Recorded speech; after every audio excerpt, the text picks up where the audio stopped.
we knew that we would lose a lot of people, or a lot of people would kind of bounce off of it.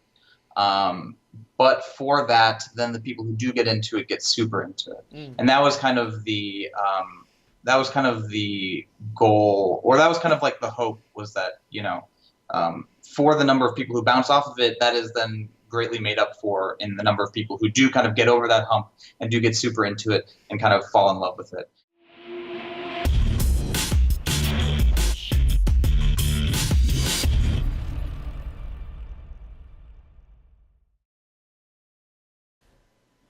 I'm joined by Benedict Fritz of AEIOWOO, and we're going to be talking about TumbleSeed today. So, Benedict, thank you for talking to us today and sharing a little bit of background.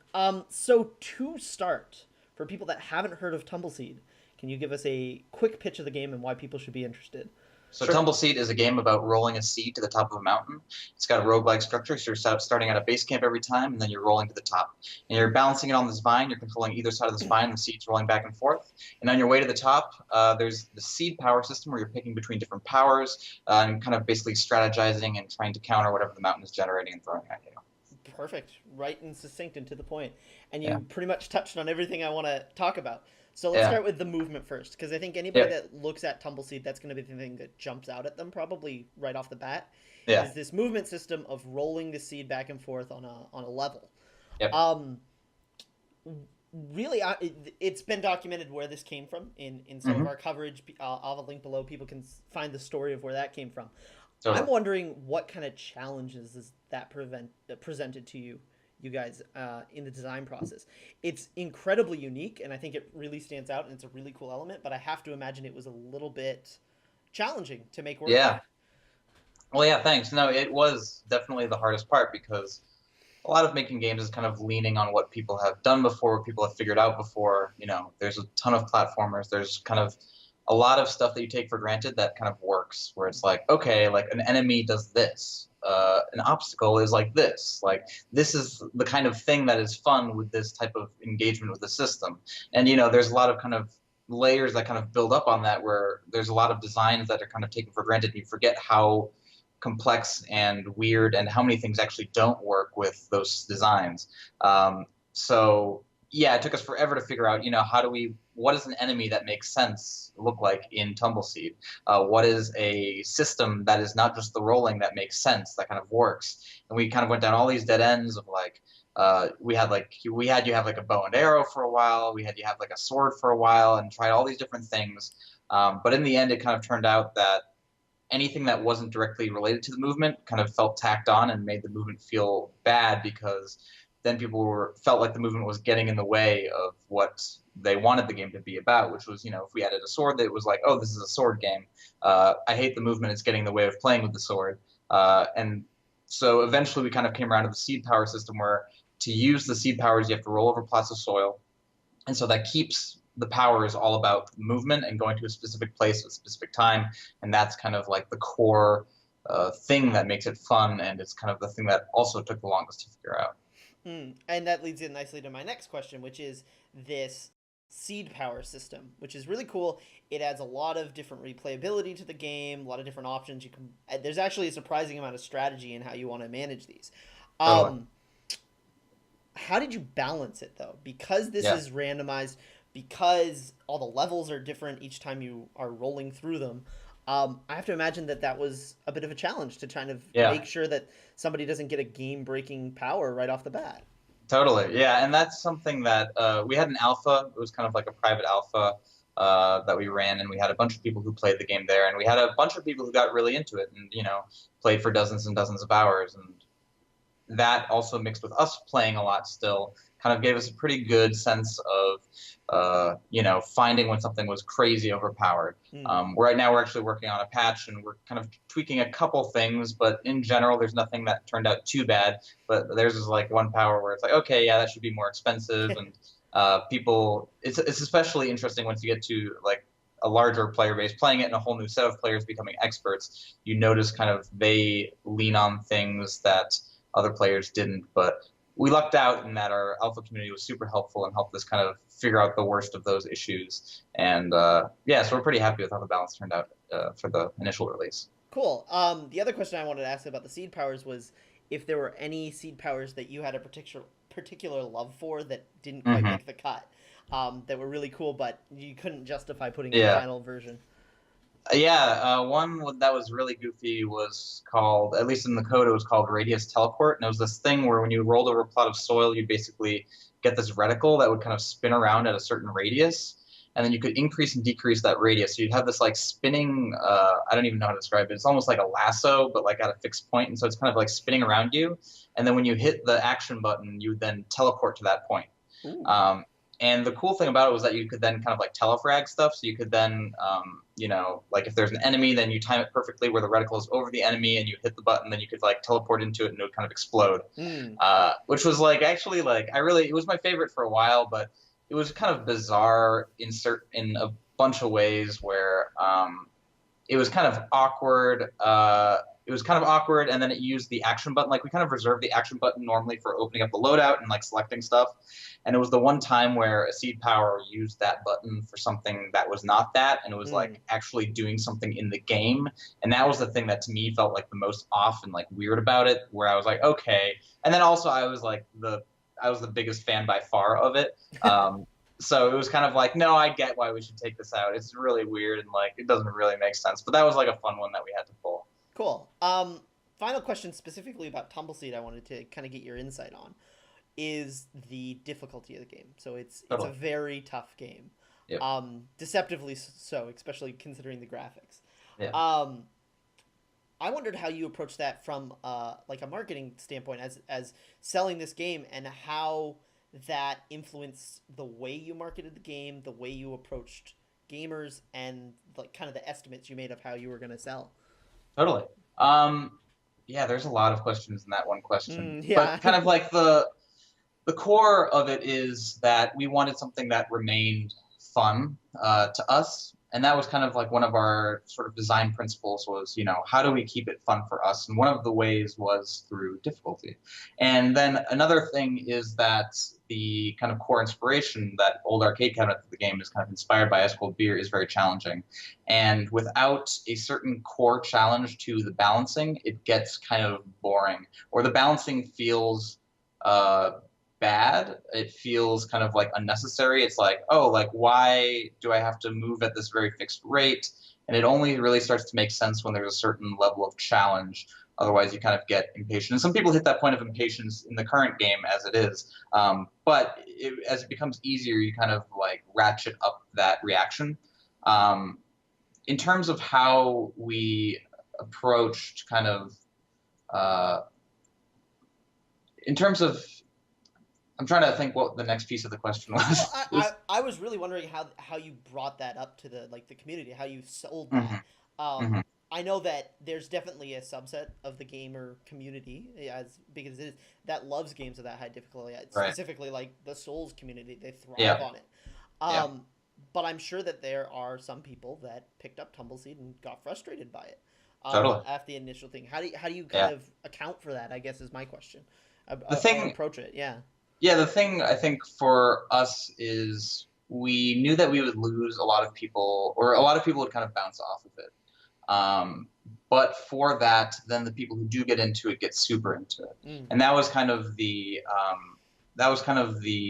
goal, or that was kind of like the hope, was that for the number of people who bounce off of it, that is then greatly made up for in the number of people who do kind of get over that hump and do get super into it and kind of fall in love with it. And that did happen. Like we have like this great community of people. Someone set up a Discord server, someone started a subreddit, someone started a wiki, and there is this kind of very core group of people who we found who kind of the Venn diagram of what they like has kind of lined up perfectly with TumbleSeed. And that's kind of been great, and that was kind of like the hope, and in that sense it has been successful in finding that audience, and we have found that group of people who it really like kind of is perfect for them. That's perfect. Awesome. So now turning from TumbleSeed specifically to kind of your background, what got you started in independent game development?